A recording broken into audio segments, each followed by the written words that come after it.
Bonjour à vous tous amis bricoleurs et bricoleuses. Aujourd'hui, un sujet particulier, la transformation d'un véhicule thermique en véhicule électrique. Pourquoi?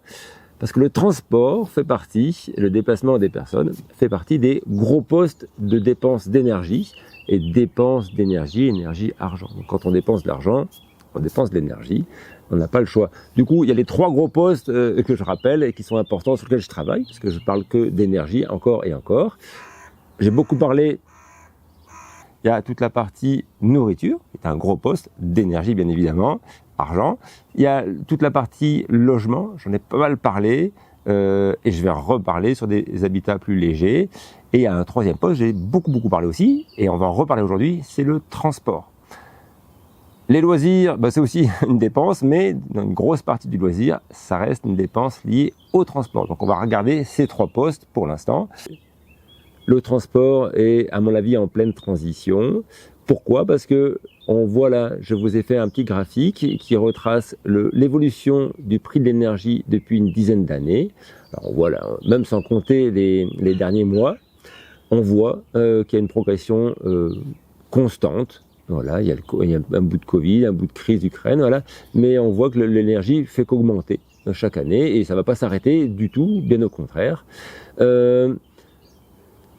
On voit que l'énergie a le même prix, que ce soit du sans-plomb, du gasoil ou de l'électricité, parce que j'ai tout ramené en une seule et même unité qui est les euros par kilowattheure, sachant que dans 1 litre de gasoil, il y a à peu près, et d'essence, il y a à peu près 10 kWh d'énergie. Donc le kilowattheure, c'est toujours la même forme d'énergie, et on comprend bien que c'est toujours à peu près le même prix, parce que sinon, tout le monde basculerait sur une énergie ou une autre. Parallèlement, la production d'électricité, au niveau individuel, c'est le contraire. Donc là, je vous montre un autre graphique. On voit le prix des panneaux solaires qui dégringole. On est quasiment par 10. Alors pour rappel, il y a 10 ans, oui, un panneau de 250 watts, ça coûtait à peu près 150-200 euros. Voilà. Aujourd'hui, si vous achetez des panneaux solaires par palette, c'est même pas 50 euros le panneau solaire de 450 watts. Donc on a divisé par 10, assurément. Le coût du stockage d'énergie a quasiment aussi diminué par 10. On était déjà au plomb avant, il y a des grosses batteries plomb qui coûtaient très cher pour avoir 1 kW. C'était 200-300 euros pour avoir 1 kW. Aujourd'hui, on est à peu près à 50-60 euros du kilowattheure stocké. On a presque aussi divisé par 10. Voilà. Quand le prix de l'énergie achetée augmente et quand le prix de la production diminue, il y a un moment donné où se déplacer avec l'énergie achetée, gasoil ou électricité, ça sera plus rentable. Et du coup, bien évidemment, ça va faire que augmenter, l'écart va se creuser et il deviendra indispensable, ça sera limpide pour tout le monde, lucide, de rouler avec une énergie, qu'on produit chez soi pour pas grand chose en coût, en tout cas en coût énergie. Et tant qu'on arrivera à produire toute l'électronique qui fait communiquer l'électricité, les moteurs, les batteries ensemble, on pourra avoir des véhicules pas très chers. Petit rappel juste, avant de démarrer ce joli reportage, pour que vous ayez bien ça en tête, un vélo consomme, avec quelqu'un dessus, donc un vélo plus le personnage, ça fait 100 kg, ça consomme à peu près 10 Wh par kilomètre parcouru.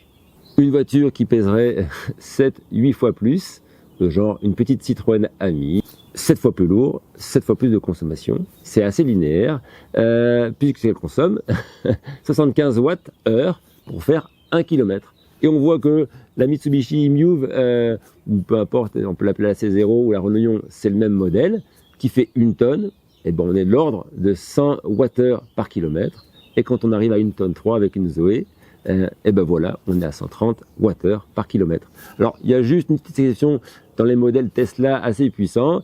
Ils ont optimisé pas mal de choses, mais au final, c'est pas pour réduire la consommation, c'est pour augmenter le poids.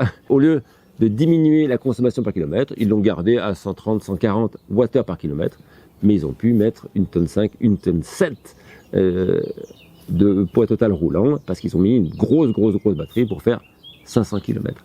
Donc je vous montre ce reportage sur la 2 chevaux électrique cette 2 chevaux thermique qui a été transformée en électrique, et je me dis comment est-ce possible qu'un homme simple, seul, sans compétences extraordinaires, sans compétences particulière, a réussi avec 10 000 euros seulement et 200 heures de travail, vous allez le voir, à transformer un véhicule thermique en électrique pour faire 200 km avec un plein en autonomie d'électricité. Je suis impressionné avec si peu d'argent, faire un si beau résultat, et nous qui dépensons tant d'argent en taxes pétrole qui pourraient servir à fabriquer des moteurs et des voitures électriques, c'est en millions d'euros, en centaines de millions d'euros. Pourquoi est-ce qu'on ne sort pas de voitures simples et qu'on est encore à acheter des voitures qui viennent de je ne sais où à des prix de fou et dont la batterie est inchangeable, les moteurs inchangeables, les cartes électroniques inchangeables ou extrêmement chères. Je ne comprends pas pourquoi on ne s'approprie pas la technologie des voitures électriques ici entre nous. Il n'y a plus rien qu'on ne sait pas faire dans cette histoire-là. Ni les moteurs, ni les freins, ni la batterie. Voilà. Donc voilà ce reportage pour que vous montrez que c'est possible de faire plein de choses, même quand on est seul. Du coup, imaginons ce qu'on pourrait faire à plusieurs. Voilà.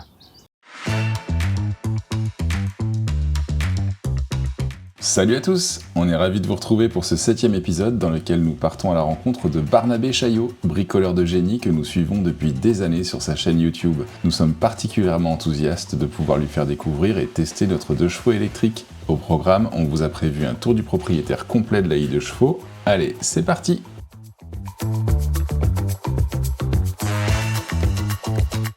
Comment t'es venue l'idée de mettre un moteur électrique dans une 2 chevaux?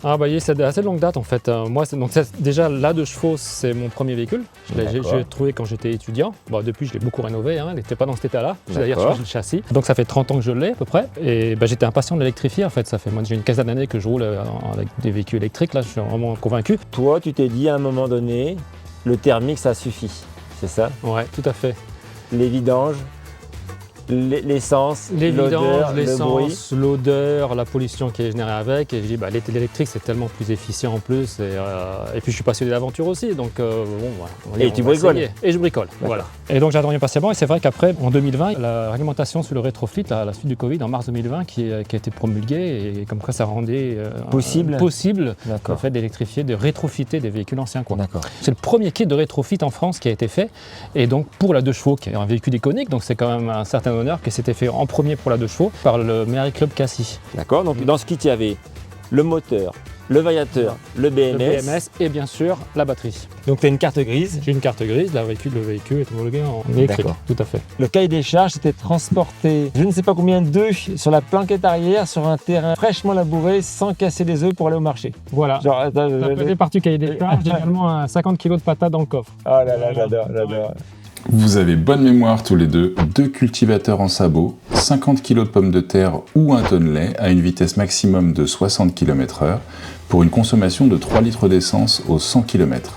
En outre, ce véhicule doit pouvoir passer dans les plus mauvais chemins, il doit être suffisamment léger pour être manié sans problème par une conductrice débutante, son confort doit être irréprochable car les paniers d'œufs transportés à l'arrière doivent rester intacts, il devra également être possible de monter à 4 personnes dans la voiture sans quitter son chapeau de la tête, son prix devra être bien inférieur à celui de notre traction avant.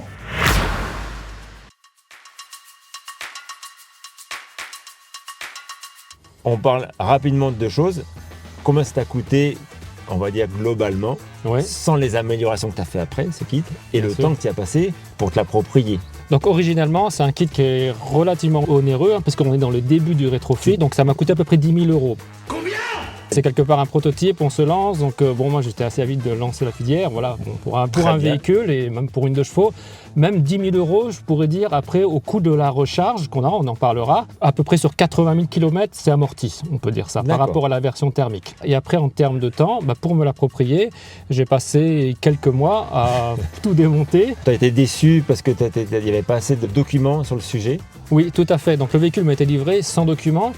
J'ai demandé à voir les documents d'études après, mais effectivement, alors il y a peut-être des secrets d'ingénierie qui protègent ça. Je n'ai pas pu les recevoir, c'est dommage. Donc j'ai investi de mon temps, plus de 200 heures notamment, à tout éplucher le kit. J'ai tout démonté pour comprendre comment ça fonctionnait et pour pouvoir être résilient après si je voulais le réparer. C'est aussi pour ça que tu es là. Moi j'aime l'open source, toi peut-être aussi. Exactement. Voilà. Donc cette vidéo aussi, c'est pour montrer que c'est possible. Voilà, alors ça, c'est ce qui me tient à cœur, c'est de pouvoir d'ailleurs trouver des personnes qui puissent me mettre ça bien au propre, parce que moi j'ai beaucoup de brouillons, Ok. beaucoup de plans que j'ai faits, de façon à pouvoir les divulguer à tout le public sur Internet, et que ces 200 heures que j'ai investies puissent servir aux autres. D'accord. Donc tu cherches des gens qui pourraient t'aider à mettre en page et publier. Oui, des bons électroniciens, des drafteurs, des choses comme ça, qui puissent mettre des choses, voilà, remettre ça au propre de façon cadrée, quoi. Et ben voilà, la question est donnée et lancée. On verra si ça revient.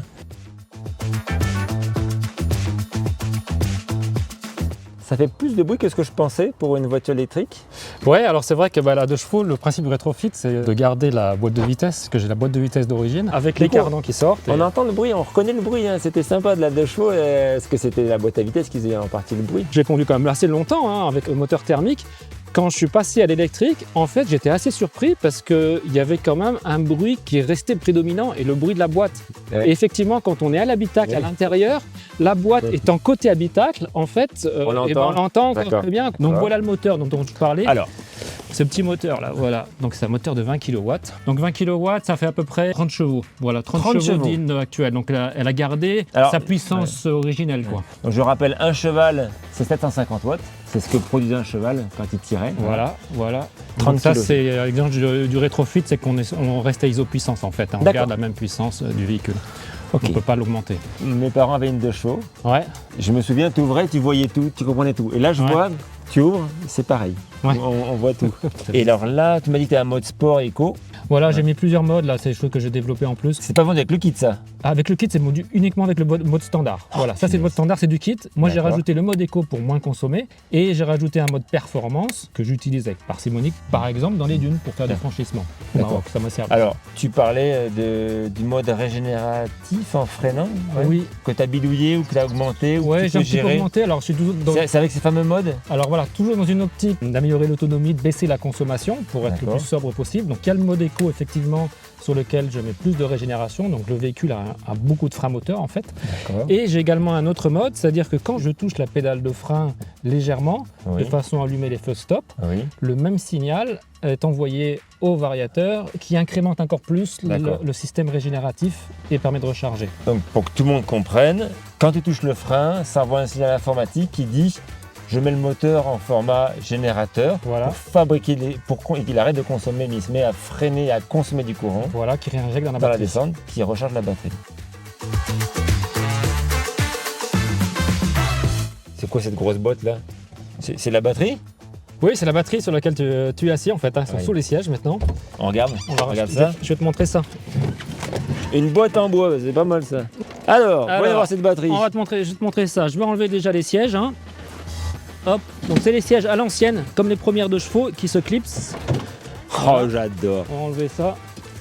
Voilà, c'est clipsé avec des ergots là, Oh, dans dis donc, dans le ça, sol.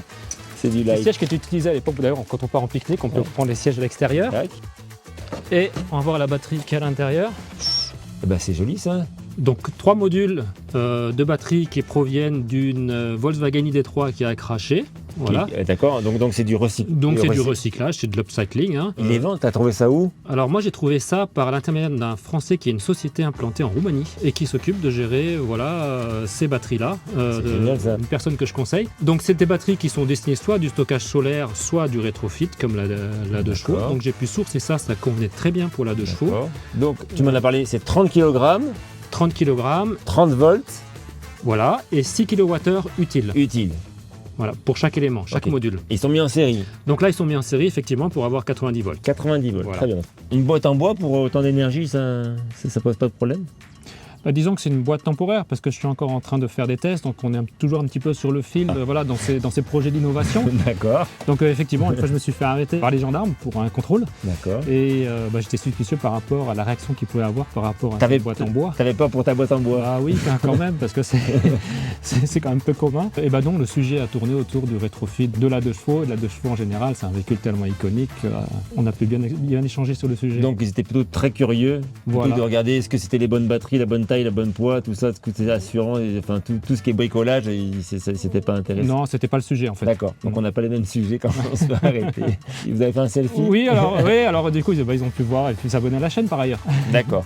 Ok, donc ça c'est sympa. Oui, donc il y a une chaîne. On a créé une chaîne donc, avec mon ami Raphaël pour parler un petit peu de tout ça, de mobilité électrique de façon générale et le réusage de matériaux.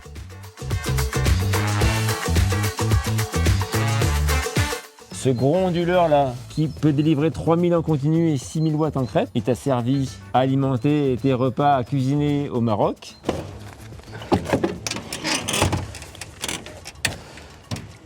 Et voilà ma table pour cuisiner. Voilà. Nickel. Pas besoin d'autre table, il y a le courant qui est juste ici, je peux poser ma plaque et cuisiner en toute sérénité. Donc j'imagine que les gens ont dû halluciner. Toi t'arrives et tu sors l'induction Ah effectivement, au milieu de nulle part Ouais. pour cuisiner et faire de l'eau chaude. tout à fait, effectivement, c'est Avec pas une- quelque chose de courant là-bas, ça a attiré beaucoup de curiosité. Et bah ça je veux bien croire. Ouais. Et alimenter ta maison quand t'es revenu de voyage, c'est ça? Voilà, mais aussi j'ai d'autres usages, hein. Par exemple lorsqu'on est en concert, il peut nous alimenter les amplis du concert et puis pour que la musique vibre pour du monde quoi. Ça c'est pas un... Voilà. Il y a des gens qui font des festivals verts et derrière il y a un groupe qui tourne. Donc toi, tu pourras arriver et dire bah c'est moi votre batterie, c'est ça? Tout à fait, voilà. Donc d'ailleurs, par ailleurs, je suis assez ouvert justement à essayer de Ah. trouver ce genre d'activité. Si des organisateurs donc, de festivals verts veulent pas en Des- plein air allumer des groupes, Des- ils voilà, appellent c'est- Jocelyn et puis voilà. il vient avec sa deux chevaux, c'est quand même classé, plus classé avec une paire de panneaux solaires. Voilà, en plus. Pour, Pas mal. elle peut être dépanneuse, par exemple. Je peux aller dépanner avec un véhicule électrique qui est en panne. Si une Tesla qui est arrêtée au bord de la route parce qu'elle est en panne de batterie, eh ben, je peux Ah. venir avec ma deux chevaux puis la recharger. Tu recharges avec tes panneaux solaires Oui. via ce qu'on appelle, c'est ce produit-là qui est le MPPT. Oui. C'est ça, oui. Avec 4000 watts de panneaux, crête. Oui. Ou alors, Ou alors j'ai la prise qui est normalisée. Ça permet de recharger sur toutes les bornes de recharge de véhicule électrique. donc tu as ton raccord, tu te mets à la borne, tu peux payer si Voilà. tu as besoin, d'accord. Voilà, c'est universel en fait. Hein. Et c'est européen. 18 kWh de stockage à 20 centimes Oui, ça fait 4 € le plein. Ouais. pour faire 200 bornes. Maximum 4 € le plein. Voilà. 4 euros Voilà. pour faire 200 km. Et gratuit au solaire. Et gratuit bien évidemment au solaire. Voilà.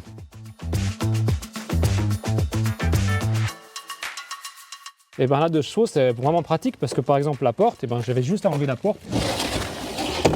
Voilà. Ça, après- c'est de la... Et après, on a la place. Voilà. Donc la charnière. Ça, très c'est de simple, la charnière. très solide. Ça fait, Par ailleurs. ça fait buggy là. D'ailleurs, on n'est pas loin de la mairie là sans les portes. Je sais pas si c'est homologué, mais mon père il a toujours une deux chevaux. Il m'a Ouais. toujours dit ne ferme jamais une deux chevaux à clé. Tu sais pourquoi? Bah, c'est pour éviter de se faire déchirer la capote. S'il y a quelque chose à voler, le gars il prend une minute pour déchirer la capote, Voilà, ça fait c'est ça. 200 balles. C'est ça. Voilà. Donc ne fermez jamais une voiture de chevaux à clé, ça sert à rien. Je trouve ça génial. Ah ouais, Voilà. c'est comme ça. C'était tellement malin. Hop. Et après tu baisses à temps. Regarde, c'est pas beau. Voilà. Pour tenir une vitre ouverte. C'est quand même, c'est génial avec deux petites charnières. Hop. Et alors pour ouvrir le, c'est juste ça là. Top. J'adore. C'est vraiment. Un petit derrière, ça décale le ressort. Il y a un petit téton là, regarde. Hop. Et là, tant que t'as pas fait ça, ça descendra jamais. Hein. Non, ça bouge pas. Alors, pour ceux qui connaissent pas, la ventilation, j'adore. Donc là, il y a une petite Ouais. molette. Voilà. Et quand tu ouvres, tu tournes dans un sens, Voilà. ça ouvre une grille ici. Ouais, ça la lève. Hein, voilà. Voilà. Ouais. Ça lève le volet Ça devant. la lève. Et t'as plein d'air, plein d'air. Il y a une grille pour pas recevoir des insectes, bien évidemment, même si on a de moins en moins. Mais ça, c'est génial. Et du coup, tu redescendais, c'est. Oh, je trouve ça tellement intelligent. Ouais.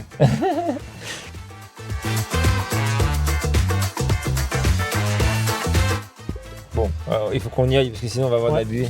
Des embuages. Ouais. Vas-y. Nickel. Bon, allez, j'avance. On y va.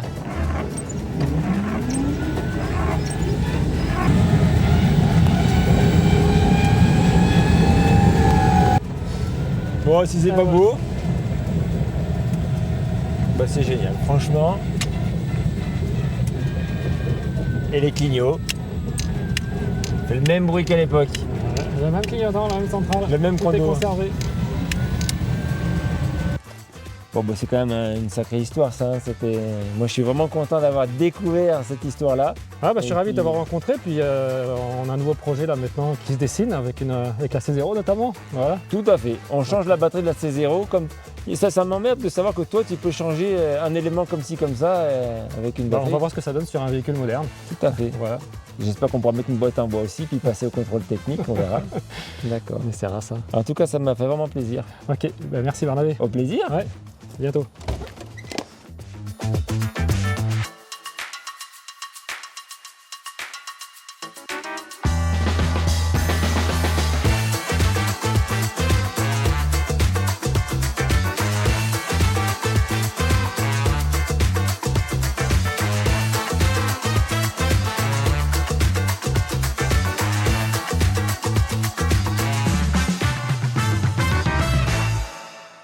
Et ben voilà, j'espère que vous aurez été aussi scotché que moi. J'aimerais aussi me lancer là-dedans, pas forcément avec une 9 chevaux. J'aimerais pouvoir booster peut-être une amie, si je croise une amie un peu cabossée, que quelqu'un me donne. Stellantis ne veut pas me donner d'amis pour faire de la pub, c'est bien dommage. J'aurais bien aimé la booster avec un panneau solaire, un groupe électrogène et 2-3 batteries. Donc si vous connaissez ou qui traînez dans votre garage une amie, bien évidemment ça m'intéresse. Sinon aussi, pourquoi pas, une C0, j'aimerais bien trafiquer une C0, changer les batteries, créer un espèce de forum sur lequel il y a les pannes et comment on les répare, les plus classiques. Ça me plairait bien, qui serait renseigné par des gens qui s'y connaissent mieux que moi, bien sûr. Et puis pourquoi pas tester un mois ou deux, ou pourquoi pas acheter une bagnole qui est faite localement, voilà, c'est cette voiture-là, qui fait 90 km/h, et donc on connaît complètement la technologie, vu qu'elle est ici chez nous. Voilà, réparable à 100%. Et ben voilà, c'est la fin de cet épisode, et je vous dis à très bientôt pour la suite des histoires d'énergie. Bye.